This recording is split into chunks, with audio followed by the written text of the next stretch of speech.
Sola high court police station વિસ્તારમાં firing અને જીવલેણ હુમલાનો બનાવ સામે આવ્યો। દેશી બનાવટના કટ્ટાથી ગોળીબાર કરીને હુમલો કરનાર 3 આરોપીઓ ઝડપાયા। 15 ફેબ્રુઆરી બપોરે અંદાજે 12 વાગે ઉગતી બંગલોઝ સામે બાલાજી 4 રસ્તા ચાંદલોડિયા ખાતે બનાવ બનેલ હતો। ફરિયાદી પ્રકાશભાઈ દેસાઈ પોતાની એક્ટિવા પર પસાર થતા હતા। તે દરમિયાન પૂર્વ આયોજિત કાવતરું રચીને આરોપીઓએ પીછો કર્યો। 4 વ્હીલ ગાડીથી એક્ટિવાને ટક્કર મારી ફરિયાદીને નીચે પાડી દીધા। આરોપી મોન્ટુભાઈ ગમેરભાઈ દેસાઈ દ્વારા દેશી કટ્ટાથી 2 રાઉન્ડ ફાયરિંગ। ફરિયાદીના જમણા પગના ભાગે લોખંડના હથોડાથી ગંભીર ઈજા। સહ આરોપી અંકુરજી જક્ષીજી બાબુજી ઠાકોર દ્વારા લાકડી વડે હુમલો અને પિન્ટુકુમાર દિનેશભાઈ નાઈ દ્વારા બેઝબોલ ધોકાથી માર। હુમલા બાદ જાનથી મારી નાખવાની ધમકીઓ આપી। ગુનાનું કારણ પ્રેમ સંબંધી અદાવત। પ્રાથમિક તપાસમાં સામે આવ્યું કે ફરિયાદી અને આરોપીની પિતરાઈ બહેન વચ્ચે સંબંધ, સામાજિક સમાધાન છતાં રાખેલી અદાવત। સોલા હાઈકોર્ટ પોલીસે બાતમીના આધારે કાર્યવાહી કરીને આરોપીઓને પકડી પાડ્યા। મોન્ટુ દેસાઈ, અંકુર ઠાકોર અને પિન્ટુ નાઈની ધરપકડ। પોલીસે હથિયારો અને વાહનો કબજે લીધા। આગામી તપાસ સોલા હાઈકોર્ટ પોલીસ સ્ટેશન દ્વારા હાથ ધરાઈ રહી છે।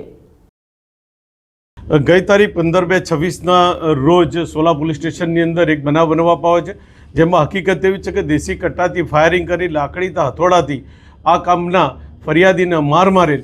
ફરિયાદીને માર મારતા આ કામના આરોપી જે છે, અત્યારે અમે જેને એરેસ્ટ કરેલા છે, એમની ઓળખીતાની દીકરી સાથે પ્રેમ સંબંધ હોય, આ અદાવતથી કામ રાખી અને આ કામના આરોપી જે છે મોન્ટુભાઈ ગેમરભાઈ દેસાઈ અને અન્ય આરોપી છે કુંવરજી જક્ષીભાઈ ઠાકોર અને પિન્ટુભાઈ દેવજીભાઈ ન્યાય, આ ત્રણેય આરોપીને હકીકત આધારે ભાડજ 4 રસ્તાથી હકીકત આધારે સોલા પોલીસ સ્ટેશન તેમને ધરપકડ કરી છે અને હાલની તપાસ અમે ચલાવી રહ્યા છીએ। અમને તેમની પાસેથી જે હથિયાર રિકવર કરેલું છે, હાલ એમના અમે રિમાન્ડ લેવાના છે। રિમાન્ડ દરમિયાન હથિયાર ક્યાંથી લાવ્યા હતા, કોને આપ્યું હતું, કેવી રીતે હથિયાર તેમની પાસે આવ્યું, એ તપાસનો વિષય છે ને, જે તપાસ હાલ સોલા પોલીસ સ્ટેશનના પીઆઈ શ્રી ચલાવી રહ્યા છે।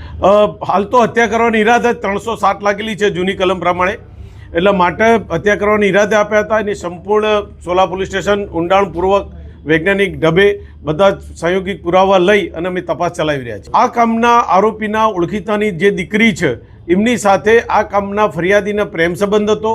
એ લોકો અગાઉ આ દીકરીને લઈ ગયેલા, માટે આની અદાવત રાખી અને આ પ્રકારનું અદાવત રાખીને એમના પર હુમલો કરવામાં આવેલ છે, જે હકીકતે ફરિયાદ દાખલ થયેલી છે અને હાલ એ હકીકતના આધારે સોલા પોલીસ સ્ટેશન ફરિયાદ ચલાવી રહ્યા છે અને તપાસ ચલાવી રહ્યા છે। આ કામના જે મોન્ટુભાઈ છે એ પોતે કોઈ એવા ક્રિમિનલની અંદર છે એને તપાસ અમે કરી રહ્યા છીએ, પણ પોતાની ઓળખીતાની દીકરી સાથે પ્રેમ સંબંધ હોય અને એની અદાવત રાખી અને આ પ્રકારનું એમને કૃત્ય કર્યું છે। જે મોન્ટુ છે પોતે મકાન લે વેચનું અને મકાન ભાડે આપવાનું કામ કરી રહ્યા છે। અન્ય આરોપી છે એ રિક્ષા ડ્રાઇવિંગ છે, જે બીજો છે અંકુરજી છે, અને પિન્ટુભાઈ જે ન્યાયી છે એ પોતે એસી ફિટ કરવાનું કામ કરી રહ્યા છે।